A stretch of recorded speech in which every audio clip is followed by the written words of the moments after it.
സംബന്ധിച്ചിടത്തോളം അവരുടെ ഘട്ടം ഘട്ടമായുള്ള വളർച്ച ഏറ്റവും സുവർണാവസരം എന്ന് പ്രതീക്ഷിച്ചിരുന്ന 2019 പ്രത്യേകിച്ച് ശബരിമല പോലെയുള്ള വിഷയങ്ങൾ ഉണ്ടായിരുന്നു. അതിനുശേഷം അതാ ട്രെൻഡിൽ ശബരിമല അല്ലെ ശബരിമല ട്രെൻഡിൽ മാത്രം ലഭിച്ച വോട്ടാണോ അതെയോ അത് ഘട്ടം ഘട്ടമായുള്ള വളർച്ചയുടെ ലക്ഷണമാണോ എന്ന് ബിജെപിക്ക് മനസ്സിലാക്കാൻ കൂടി പറ്റുന്ന ഒരു തെരഞ്ഞെടുപ്പായിരിക്കും ഈ തെരഞ്ഞെടുപ്പ് ഫലമായിരിക്കും. വളരെ പ്രധാനപ്പെട്ടതാണ്. വയനാട്ടിൽ അവസാന നിമിഷം വരെയും മറ്റൊരു മണ്ഡലത്തിൽ മത്സരിക്കുന്ന വിവരം രാഹുൽ ഗാന്ധി പറഞ്ഞിരുന്നില്ല. വയനാട്ടിലെ വോട്ടെടുപ്പ് പൂർത്തിയായതിനു ശേഷമാണ് റായ്ബറേലിയിൽ മത്സരിക്കാനുള്ള തീരുമാനം രാഹുലിന്റെ ഭാഗത്തു നിന്നും ഉണ്ടാകുന്നത്. വയനാട് മുൻപത്തെ പോലെ സ്നേഹിച്ചോ രാഹുലിനെ ഇത്തവണ? ഭൂരിപക്ഷം ഉയരുമോ കുറയുമോ എല്ലാം കാത്തിരിക്കേണ്ടതാണ്. ഇനി ഒരു തവണ വയനാട്ടിലേക്ക് വന്നാൽ ഈ സ്വീകരണം ഒരുപക്ഷെ രാഹുൽ ഗാന്ധിക്ക് കിട്ടണമെന്നില്ല. കാരണം റായ്ബറേലി നിലനിർത്താനാണ് രാഹുൽ ഇത്തവണ തീരുമാനിക്കുന്നതെങ്കിൽ അത് വയനാട്ടിലെ ജനങ്ങൾക്ക് ബുദ്ധിമുട്ടുണ്ടാക്കും, അവർക്ക് വിഷമമുണ്ടാക്കും. അതായത് റായ്ബറേലിയിലെ വിജയം ഉറപ്പാണ് എങ്കിൽ റായ്ബറേലി പൊതുവെ വികാര വായ്പോടെയാണ് അതിലും വലിയ വികാരം ഉണ്ടായിരുന്ന മറ്റൊരു മണ്ഡലമായിരുന്നു അമേഠി. അത് നഷ്ടപ്പെട്ടു. അമേഠി റായ്ബറേലി ഇത്തവണ പിടിക്കുന്നേ നോക്കാം. ശരി, ഞാൻ ഒരു കാര്യം പറയട്ടെ. ഈ നമ്മുടെ ടാലി കണ്ടിട്ട് ഒന്നുണ്ട് പ്രേക്ഷകർ ചോദിക്കുന്നു എന്താണ് NDA 1 എന്ന് കിടക്കുന്നത്. അത് നിസ്സംശയം പറയാം. വേറെ ഗുജറാത്തിലെ സൂറത്തിൽ എതിരില്ലാതെ NDA സ്ഥാനാർത്ഥി വിജയിച്ചു. അതുകൊണ്ട് തന്നെയാണ് ഇപ്പോൾ തന്നെ അതോടൊപ്പം അങ്ങനെയെങ്കിൽ പ്രേക്ഷകരോട് ഒരു കാര്യം കൂടി സൂചിപ്പിക്കാനുള്ളത് മറ്റൊരു മണ്ഡലം അതായത് സൂറത്തിനെ പോലെ പ്രക്രിയക്കേറ്റ ഒരു കളങ്കം പോലെയാണ് സൂറത്ത് എന്നാ ഞാൻ ആ പ്രേക്ഷകരോട് പറഞ്ഞതാണ്. സ്വതന്ത്രർ ഉൾപ്പെടെ എല്ലാവരും പിൻവാങ്ങുന്ന സാഹചര്യം, യാതൊരു സ്ഥാനാർത്ഥികളും ഇല്ലാതെ ഒരാൾ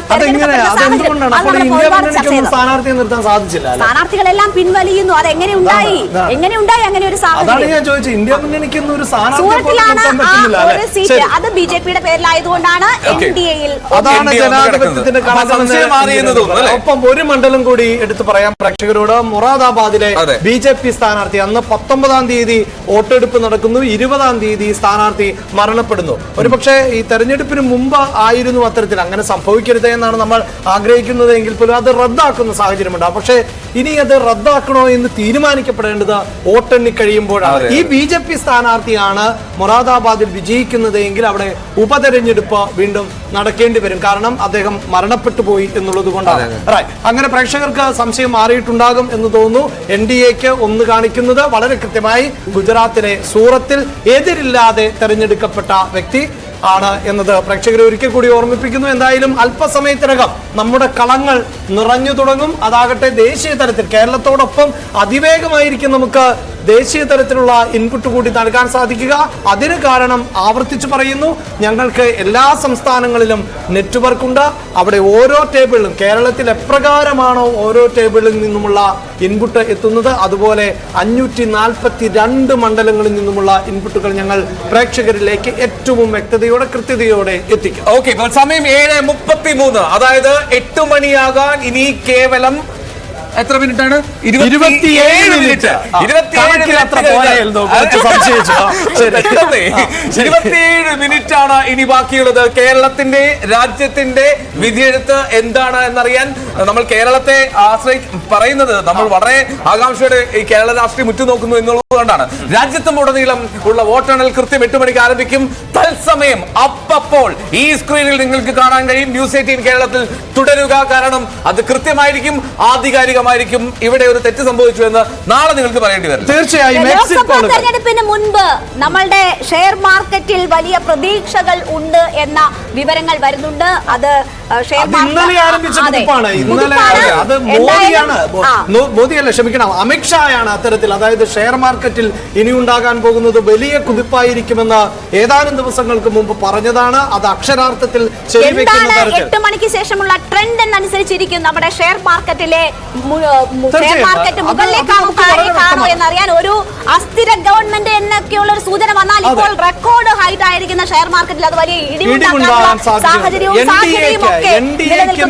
എന്നതാണ് സൂചനയെങ്കിൽ ഈ ട്രെൻഡ് ഷെയർ മാർക്കറ്റിൽ തുടരും, വലിയ കുതിപ്പിലേക്ക് പോകും. അതേസമയം NDAക്ക് തിരിച്ചടിയാണെങ്കിൽ പിന്നീട് സർക്കാരിന്റെ സുസ്ഥിരത സംബന്ധിച്ച ഒരു സംശയം ഷെയർ മാർക്കറ്റിൽ ഉണ്ടാകും. അത് സ്വാഭാവികമായും ഇടിവിന് വഴിയൊരുക്കുകയും ചെയ്യും എന്നുള്ളതാണ് പൊതുവെ നിരീക്ഷിക്കപ്പെടുന്നത്. എന്തായാലും രാജ്യം കാത്തിരിക്കുന്ന ലോക്സഭാ തെരഞ്ഞെടുപ്പിന്റെ ഫലം അറിയാൻ ഇനി ഏതാനും മിനിറ്റുകൾ മാത്രമാണ് ശേഷിക്കുന്നത്. എൽദോ നേരത്തെ സൂചിപ്പിച്ചതുപോലെ ഇനി ശേഷിക്കുന്നത് കേവലം 25 മിനിറ്റുകൾ മാത്രമാണ്. കൃത്യം 8 മണിക്ക് രാജ്യത്തെ വിവിധ ഭാഗങ്ങളിൽ ഉള്ള രാജ്യവ്യാപകമായി തന്നെ തയ്യാറാക്കിയിട്ടുള്ള തെരഞ്ഞെടുപ്പ് വോട്ടെണ്ണൽ കേന്ദ്രങ്ങളിൽ വോട്ടെണ്ണൽ നടപടികൾ ആരംഭിക്കും. ആ നിമിഷം തന്നെ നമ്മൾ പ്രേക്ഷകരിലേക്ക് വിവരങ്ങൾ എത്തിക്കും. എന്തായാലും എക്സിറ്റ് പോൾ, നമ്മളും എക്സിറ്റ് പോൾ നടത്തിയിരുന്നു, ന്യൂസ് 18 മെഗാ എക്സിറ്റ് പോൾ. ആ കണക്കുകൾ ശരിയാകുമോ എന്ന് നമുക്കിപ്പോൾ ഉറപ്പിച്ചു പറയാനാവില്ല. പക്ഷേ വോട്ടെണ്ണൽ ആരംഭിക്കുന്ന നിമിഷം മുതൽ വോട്ടെണ്ണിത്തീരുന്ന നിമിഷം വരെ നമ്മൾ കൊടുക്കുന്ന ഡേറ്റയിൽ നമുക്ക് അടിയുറച്ച് വിശ്വസിക്കാൻ സാധിക്കും. കണക്കുകൾ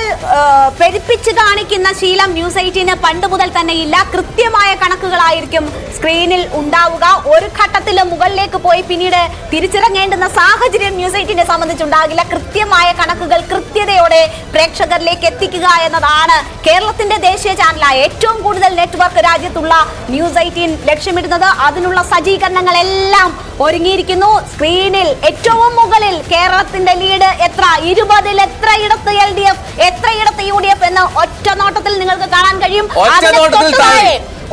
തൊട്ടു താഴെ ഓരോ മണ്ഡലത്തിലും ആര് മുന്നിൽ ആര് പിന്നിൽ എന്നത് കൃത്യമായി അറിയാൻ കഴിയും. അതിനുശേഷം എൽദോ പറഞ്ഞതുപോലെ താഴെ നോക്കൂ, ആരാണ് രാജ്യം ഭരിക്കാൻ പോകുന്നത്, ആർക്കാണ് രാജ്യം ജനം വിധി എഴുതിയത് എന്നത് ഒറ്റ നോട്ടത്തിൽ കഴിയാൻ.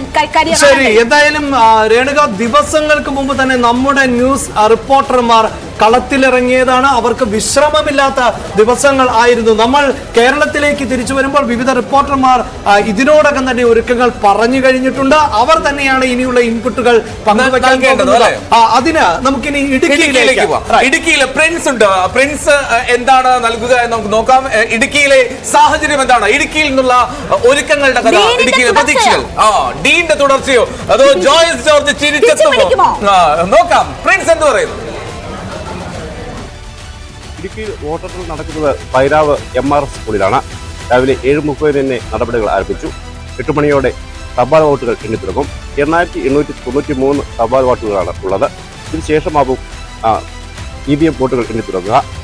4 ടേബിളിലായ തപാൽ വോട്ടുകൾ എണ്ണുക. തുടർന്ന് 7 ടേബിളിലായാണ് EVM വോട്ടുകൾ എണ്ണിത്തുടങ്ങുന്നത്. ഏതായാലും കനത്ത സുരക്ഷയുടെ ഇതിനായി ക്രമീകരിച്ചിട്ടുണ്ട്. കനത്ത സുരക്ഷാ നടപടികളും ഇതിനായി ക്രമീകരിച്ചിട്ടുണ്ട്.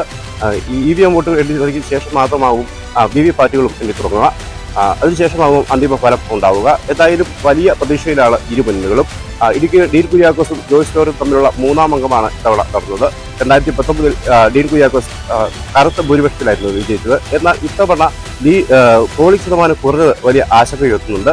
കഴിഞ്ഞ തവണത്തേക്കാൾ ഏകദേശം 9.81% പോളിംഗ് ആണ് ഇത്തവണ കുറഞ്ഞത്. അതായത് ഇത്തവണ 66.5% മാത്രമാണ് പോളിംഗ് ഉണ്ടായത്.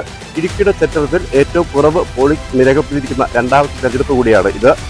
ഇത്തരത്തിൽ പോളിംഗ് ശതമാനം കുറയുന്നത് താരതമ്യേന ഇടതുപക്ഷത്തെ സഹായകരമാകുകയോ അല്ലെങ്കിൽ ഇടതുപക്ഷ സ്ഥാനാർത്ഥികൾ വിജയിക്കുകയോ അല്ലെങ്കിൽ UDFന്റെ വിജയ മാർജിൻ കുറയുകയോ ചെയ്ത സാഹചര്യമുണ്ട്. അതുകൊണ്ട് തന്നെ അത് ഇടതുപക്ഷത്തെ വലിയ ഒരു ആനുകൂല്യമായി വലിയ പ്രതീക്ഷ ഏകുന്നു. എന്തായാലും ഇത്തവണയും വിജയിച്ച് കയറുമെന്ന് തന്നെയാണ് UDF ക്യാമ്പിന്റെ പ്രതീക്ഷ. അതേസമയം വോട്ടിംഗ് ശതമാനം ഉയർത്താനുള്ള ഒരു ശ്രമത്തിലാണ് BJP. കഴിഞ്ഞ തവണങ്ങളിലൊക്കെ 78,000-ഓളം വോട്ടുകൾ BDJസിലൂടെ NDA നേടിയിരുന്നു. ഈ തവണ അതിൽ കൂടുതൽ വോട്ടുകൾ നേടി 1 ലക്ഷത്തിന് മുകളിൽ വോട്ടിംഗ് ശതമാനം വോട്ടിംഗ് എത്താം എന്നാണ് ഒരു കണക്കൂട്ടിലാണ് BJP. എന്തായാലും ഉടൻ തന്നെ വോട്ടുള്ള നടപടികൾ ആരംഭിക്കും.